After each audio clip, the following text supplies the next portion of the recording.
Welcome back to Ground Up Guts, everybody. We are putting in a water garden in the backyard just so we can have a nice place to sit and enjoy our homestead. Ow, that is hot.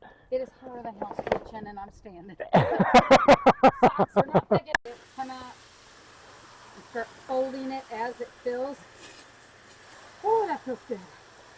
We had the liner down, and we had water in it, maybe 6 inches, maybe. yeah, 6 to 8 inches deep, and we decided we don't like that.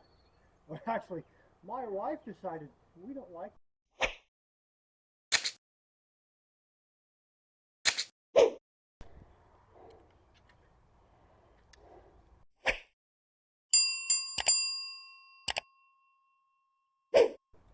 As you can see, we got a lot bigger than the original tub, and right back there is a ledge for water plants.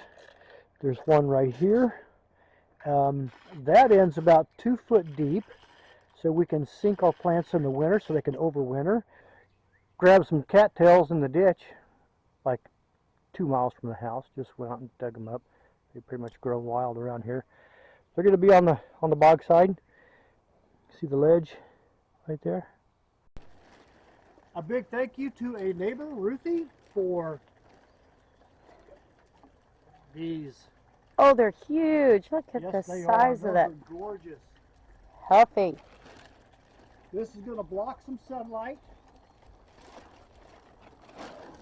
So many.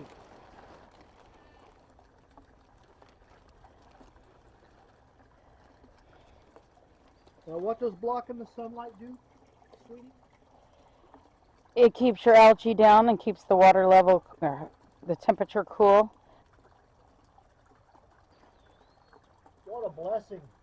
Now these are all tropicals, and we do not live in a tropical region, so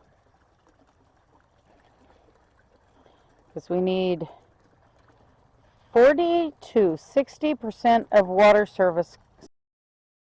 These produce really fast. In the springtime in Zone 6, I could buy 3 to 5 of them, and by July I'm just throwing them out, which is fine because we'll compost them. That is a lot. That is a lot. And we are done outside.